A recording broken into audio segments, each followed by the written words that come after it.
Hello, welcome to the chapter, and this I feel is one of the most important chapters because here we'll cover the main line, which I consider the most important, which is bishop f4.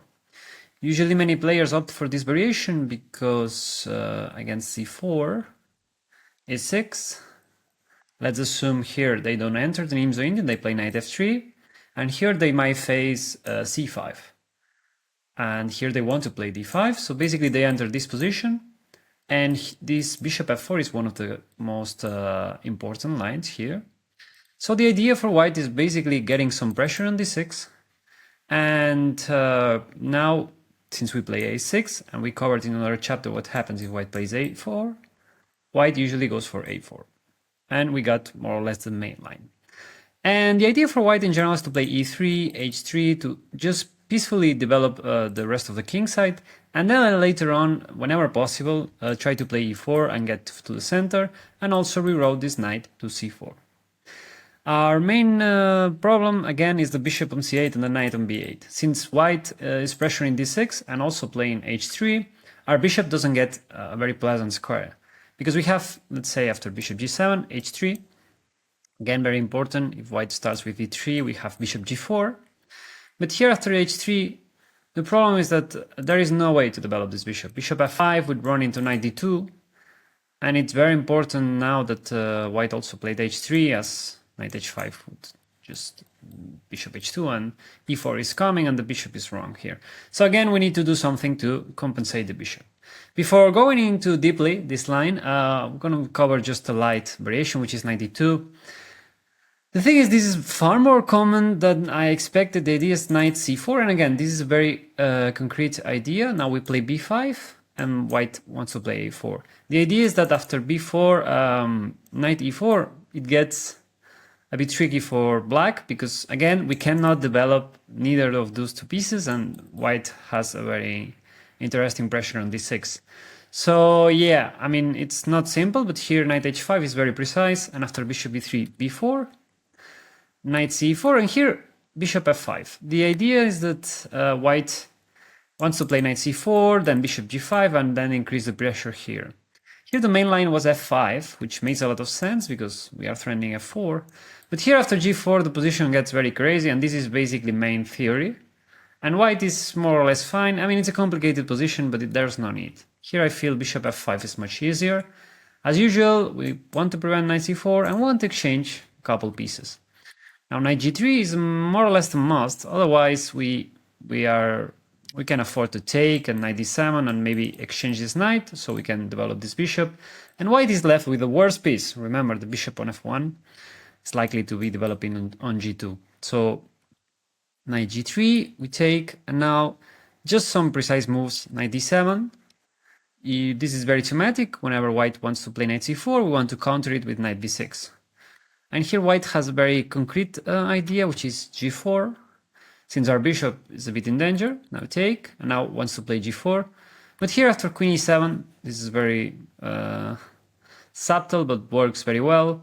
Now, for instance, if bishop f4, g5, and we have room for the bishop, why we play queen e7, by the way, the first idea is that after bishop f5, g4, and we will be losing the piece, so we need to find something. And after bishop f2, we have another second intermediate. This is a very common known checkmate. If you ever faced the Budapest gambit or you played, you might know this mate. Now if white would take on g4, now knight d3 is a funny mate to know. And now basically white needs to prevent knight d3, and we have time to just reroute the bishop, and we have a healthy extra pawn. So basically this line is just very tricky. I mean, it's been played quite often. I mean, it's not that stupid. So yeah, it's good to know, because some players want to have, let's say, small preps, and they rely the repertoire in queen a4 check and then this knight d2. So basically some two tricky lines to caught off guard the Benoni players that usually play for setups and just for, I don't know, general plans, not for concrete theory. So that's also a way for white to punish black. But we are ready. So without further ado, we go to the main line with a4, bishop g3, h3 first, castle, and now we go for e3. Yeah, white cannot afford to play e4. Otherwise, we will be able to play rook e8 and knight takes e4, and basically white will be left with a very tricky position to hold because, again, if we had these ideas with b5, whenever white played h3, bishop d3, when we see in that chapter, here with the bishop on f4, we even had time to play rook e8, and here, for instance, if bishop b4, we can take here, and we have already an extra pawn, and if white takes with the knight, we can play f5, and white still has many problems and still owes us a castle, yeah. So yeah, this is not possible. So white plays e3 and just waits for later to play e4. And here knight e8 is the main line. The idea is to defend d6 so we can develop the other knight, yeah. And here I feel it's a very important point.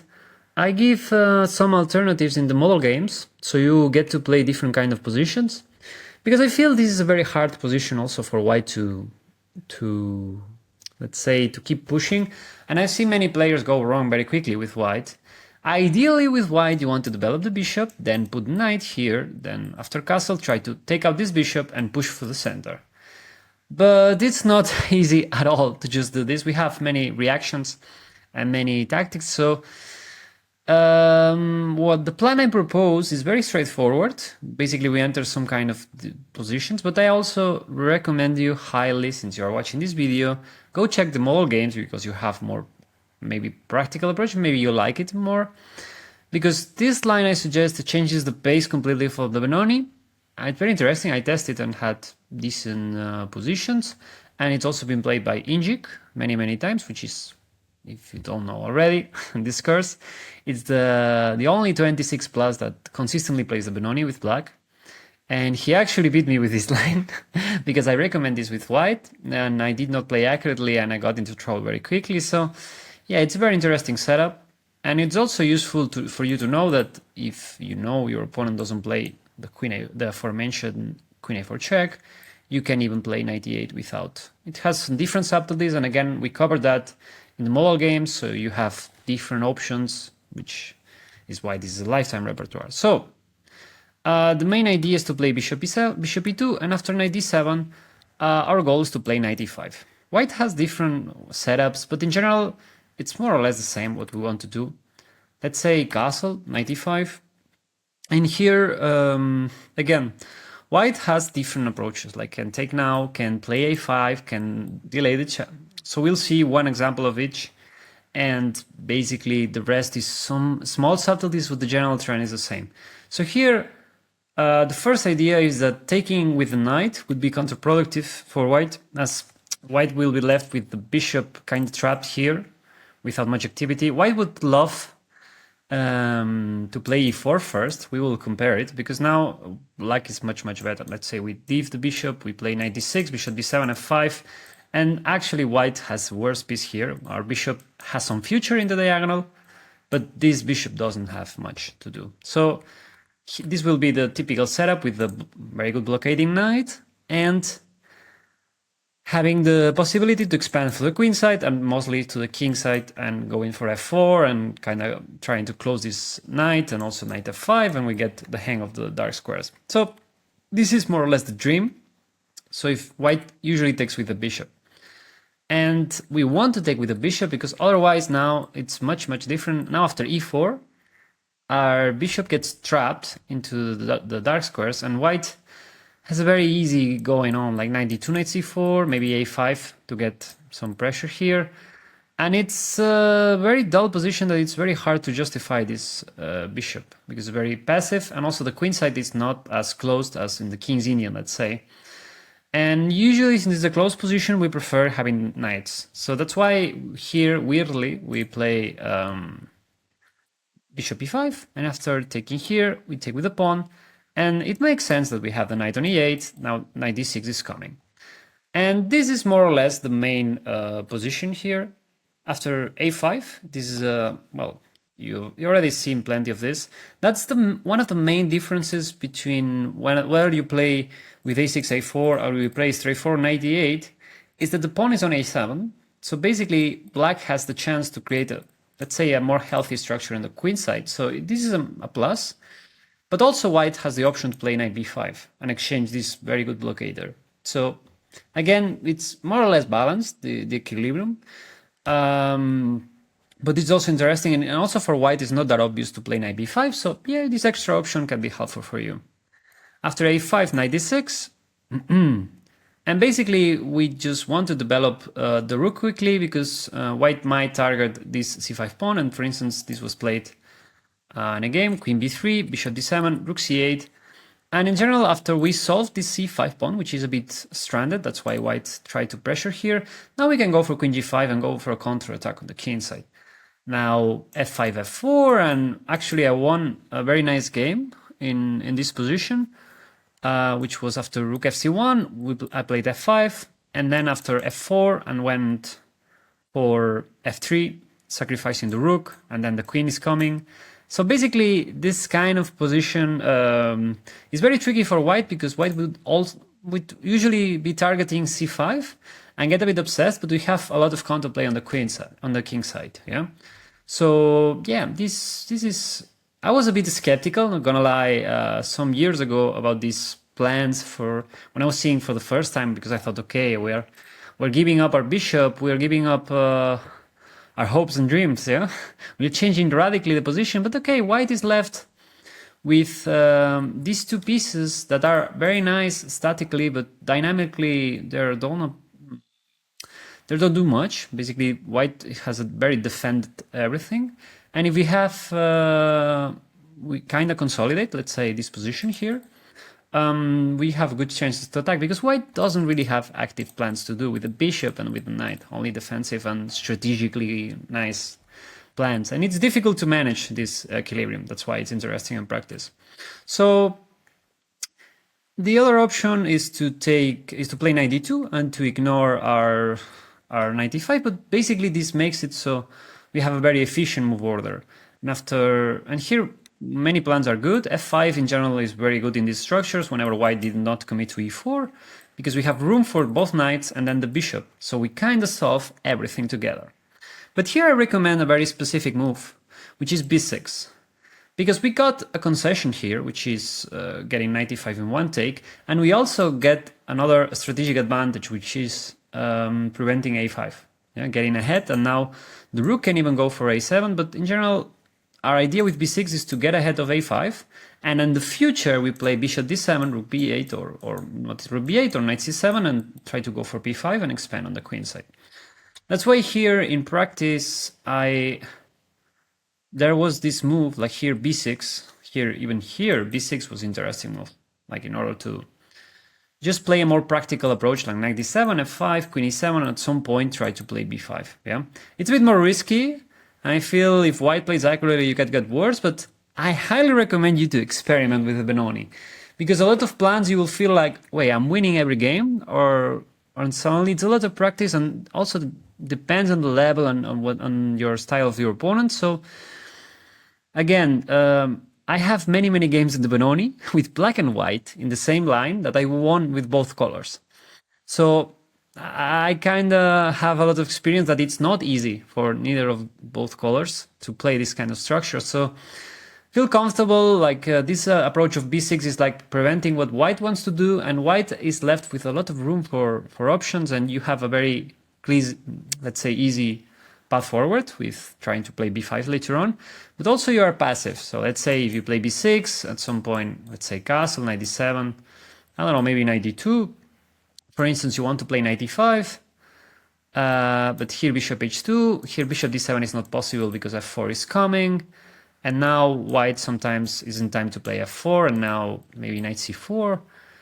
Now a5 might be a threat. Now playing b5 is not easy. Like let's say we play rook b8, but okay, playing b5 here is not easy still, because after taking there is knight a5, and the knight is coming to c6, and basically the bishop can defend it, but the pawn takes on c6, and the knight gets a square on d5. So basically it's not easy at any point. So we need to know the breakthroughs, and okay, this approach might help you play a long game, like here bishop d7, then knight f6, let's say, rook e8, we prevent a4, maybe we consolidate the center first, and we wait for our time to play b5. I mean, there is a lot of margin to understand and play practically these positions.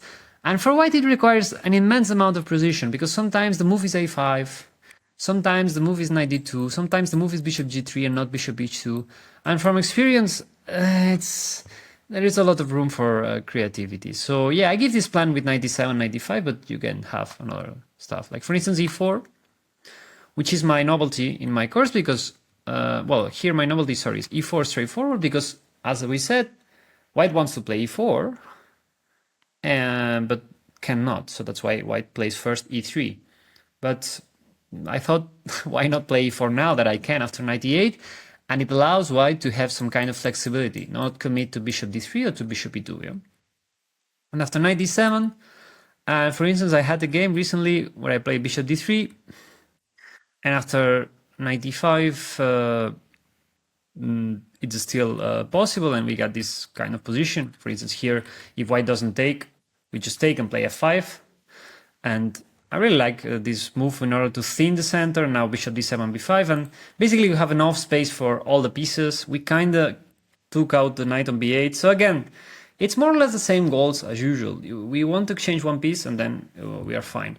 For instance, here taking on d3 would be tricky because after f5, e5, we get a bit loose in dark squares. Yeah, it's not that obvious as, for instance, we got this position here. Yeah, we got a nice blockade, but this knight is insane. And white has complete domination of the e-file, and we are kind of left with a tricky position to face as our king side is a bit weak, let's say. So here, for instance, with white, I had a game that black tried to play rook b8 and tried to do the same old plan.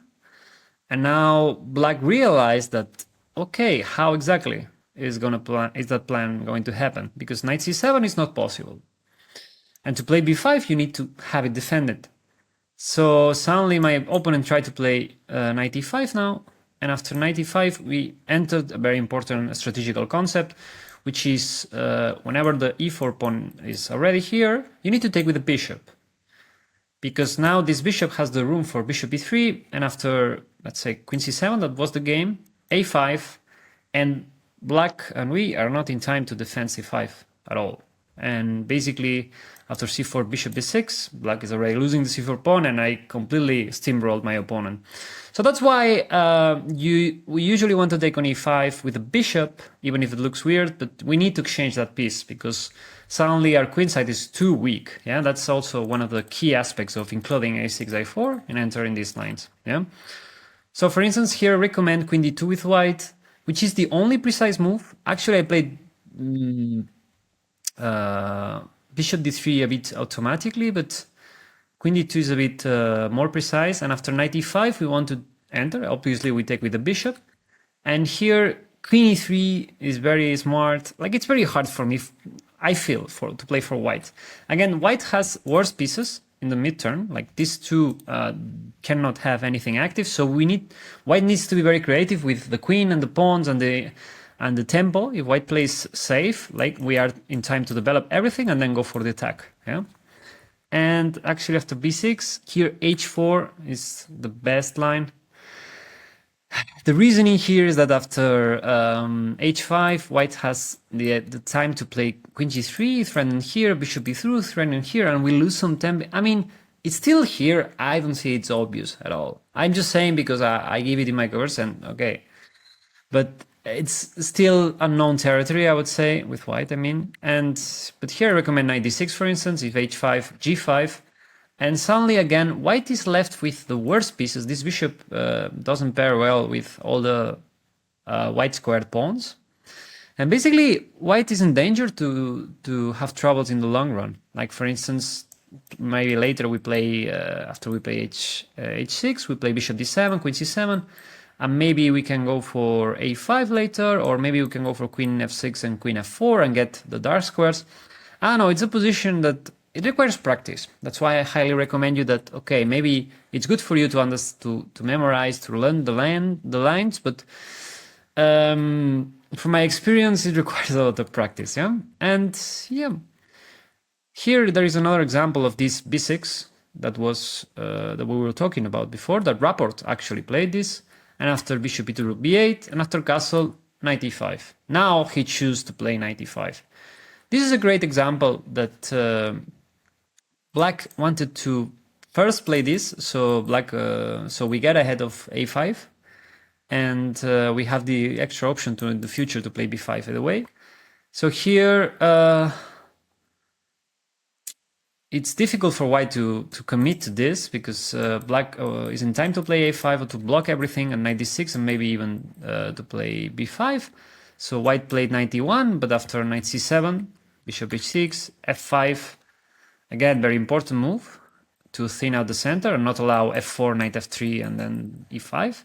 And suddenly knight f7 is coming, b5 is coming, and white is not doing really great because these two pieces are not doing much. The knight is very passive, and we get enough space for our pieces. So this was a really recent game from Rapport. So then again, it's a lot of examples. I give a main line, which I feel is objectively better, but also you need to take into account that it's also objectively better for white, and it's not, and in practice you won't be facing as much e4 as this.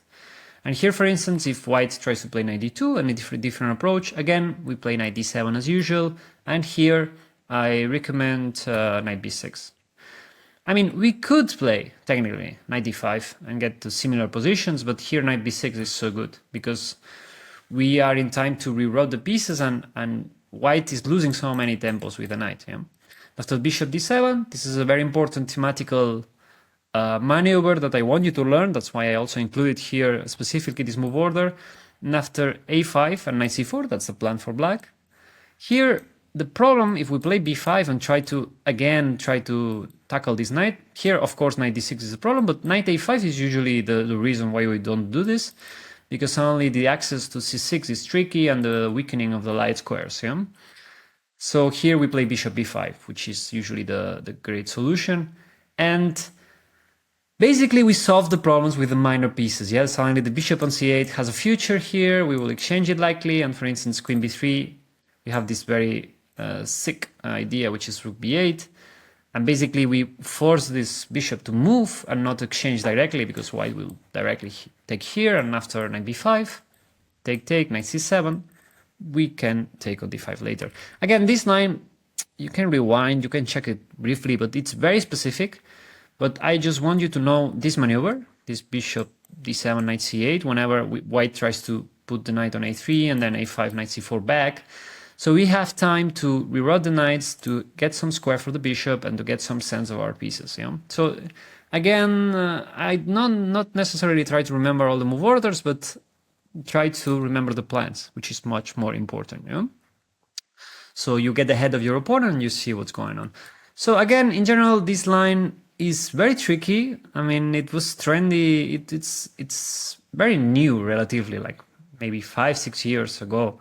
I think it started to be trendy, because this line before, it was funny because sometimes black would play, let's say after h3, or sometimes, or even here, we try to play a6, a4, and queen e7 in order to prevent e4. Yeah, but white actually can play the same thing and basically ignore us, and we committed to queen e7. But it's funny because I actually played this many years ago, because it was told to be very interesting to prevent white from playing e4. But actually it was seen after the time that this line is a bit tricky. So again, if you have to take something about this line, please experiment. Have fun. There are a lot of plans, a lot of ideas. I suggest knight e5 because it's a change of pace. And if you face an opponent that is surprised by it, it's quite likely that they try to play knight d2 and get to something familiar. Because taking on e5, basically you take them out of the comfort zone, for sure. So, yeah, I don't know. It's a variation that you need to be careful. You need to get practice into it. But I feel like black has many different plans, many different ideas. And again, I want to remind you that people prepare against openings, but the Benoni is the last one that they prepare. So here we are covering the main lines for white, the most critical, the most precise move orders that it's not really likely that you face them. From my experience, from what I've seen of the games, and you can check also the database and leeches and most played moves, and it's also taking into account, let's say here, what is the most likely move that your opponent will make and the different kind of mistakes. So yeah, better get with the plans, with the ideas, and what white wants to do, what black needs to do, and and you will get the hang of the Benoni. And basically, the less you rely on coming back to this file and memorizing everything, the better, because the Benoni is a defense made so you can play it all your life without remembering much stuff, with mostly remembering plans, remembering ideas for a winning game and for a practical game. So yeah, hope you enjoyed this variation. I hope it's not much of a problem, and yeah, and see you in another chapter.